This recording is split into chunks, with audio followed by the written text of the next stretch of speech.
Gedung KPK ini meskipun terlihat di sini sudah mulai kondusif, namun massa masih tetap bertahan di sini. Begitupun pihak kepolisian yang juga masih terus bertahan di sini untuk berjaga-jaga. Ditakutkan ada serangan susulan begitu. Dan memang tadi kronologisnya sebenarnya ini awalnya demonstrasi ini berjalan dengan tertib dan juga dengan damai. Ini diawali dengan adanya gerakan Hidupkan Masyarakat Sejahtera atau gerakan HMS. Yang ini ada ratusan orang di depan gedung KPK. Ini dengan damai mereka juga membawa alat musik, bernyanyi begitu.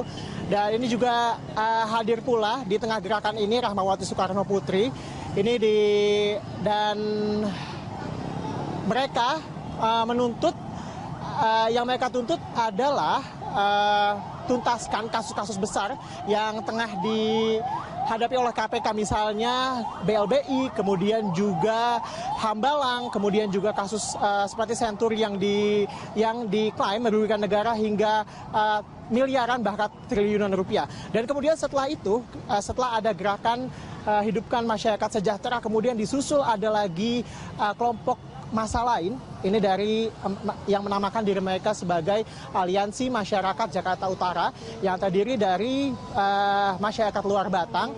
Dan ini mereka menyusul datang kemudian ketika mereka ada GMS ini sedang menyanyikan lagu begitu, mereka tiba-tiba menggebrak perlindungan kepolisian. Dan ini kemudian diperingatkan oleh pihak kepolisian dengan tembakan ke udara begitu, tembakan air mata begitu. Dan kemudian ini memulai aksi kericuhan karena memang masyarakat menggebrak dengan sangat keras, dan kemudian mereka juga melempari ke arah pihak polisi ini batu, kemudian juga telur, dan juga tentunya kayu-kayu yang mereka bawa. Begitu. Ini juga kita bisa lihat di sini. Ini massa masih bertahan di belakang saya. Kemudian juga di sebelah sana pihak polisian dari Polda Metro Jaya dan juga Brimob masih terus berjaga di sini.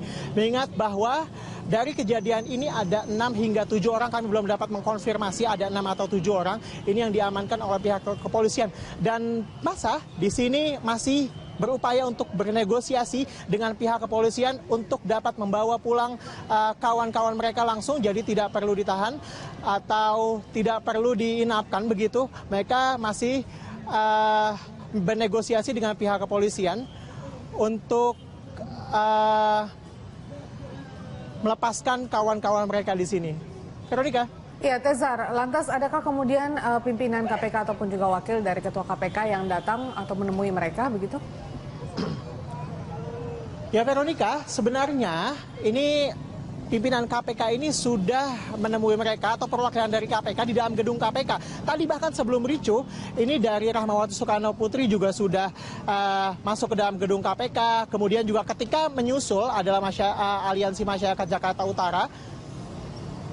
Ini kami juga belum mengetahui apakah sebenarnya sudah ada dari gerakan Aliansi Masyarakat Jakarta Utara yang sudah diterima, karena memang yang memulai keributan adalah gerakan Aliansi Masyarakat Jakarta Utara. Dan berikut kami memiliki cuplikan dari gambar bentrokan yang terjadi beberapa waktu sebelum ini.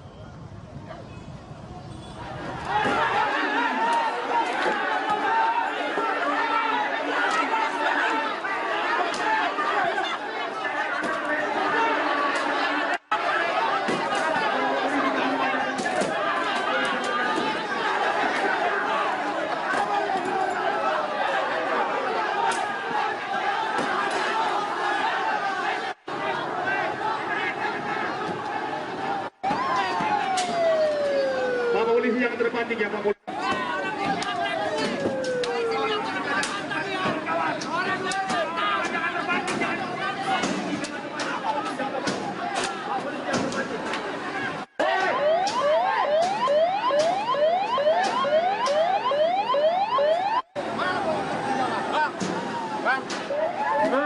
Udah.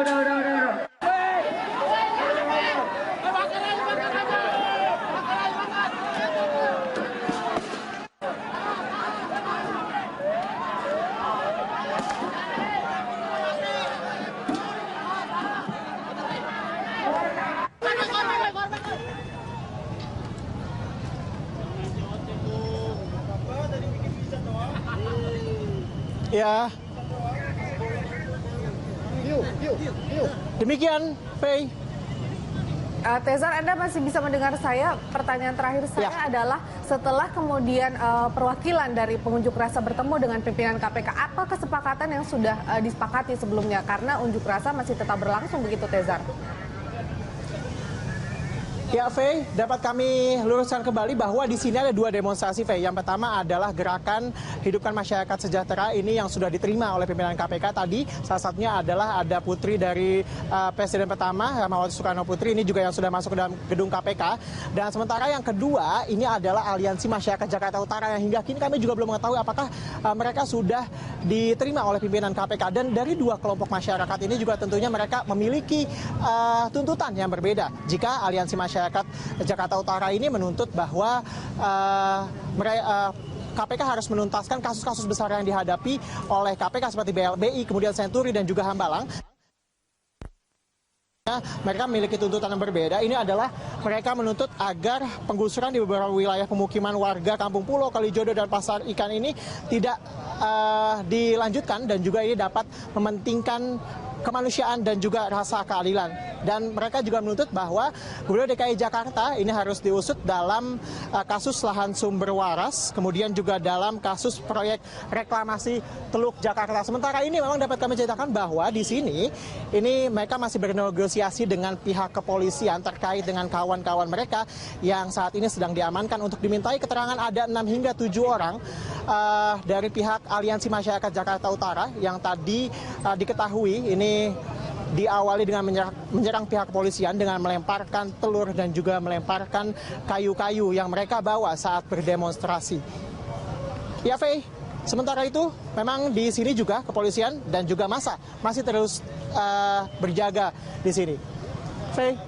Baik, terima kasih Tezar Aditya, selamat bertugas kembali. Dan pemirsa, demikian tadi laporan dari reporter Tezar Aditya dan juru kamera Amin Subarkah dari gedung KPK Jakarta. Dan News Update akan kembali 1 jam mendatang. Sampai jumpa. Eksekusi terhadap ratusan bangunan liar yang berada di lahan milik PT KAI Daop 4 di Semarang, Jawa Tengah berlangsung ricuh. Akibat kericuhan itu, 7 orang polisi dan sejumlah warga lainnya terluka.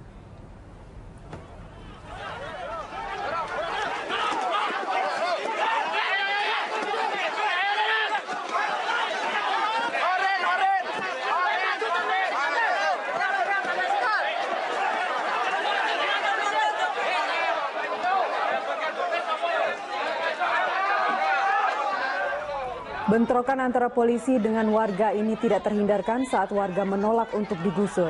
Mereka berdalih penggusuran menyalahi aturan karena belum ada keputusan dari pengadilan.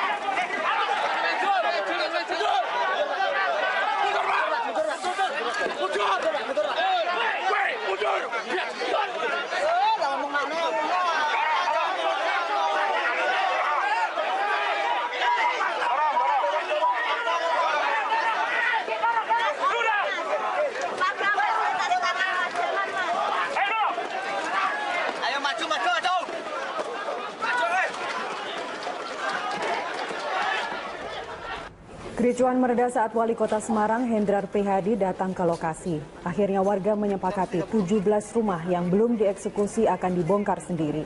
Selain itu, warga yang terdampak penggusuran akan direlokasi ke rumah susun Kudu. Berdasar data PT KAI, setidaknya ada 130 bidang lahan di Kebonharjo yang dieksekusi. 17 bidang diantaranya sudah bersertifikat hak milik dan 12 bidang merupakan fasum. Saat eksekusi, sebanyak 1.750 personil TNI, Polri, Satpol PP, dan karyawan PT KAI dikerahkan. Eksekusi dilakukan untuk pembuatan jalur reaktivasi atau shortcut rel PT KAI dari Stasiun Tawang menuju Pelabuhan Tanjung Mas. Saya setelah ini akan ketemu sama Pak Lurah untuk menginventarisir warga yang terkena pembongkaran. Pemerintah kota menyiapkan rusunawa di wilayah Kudu, ya.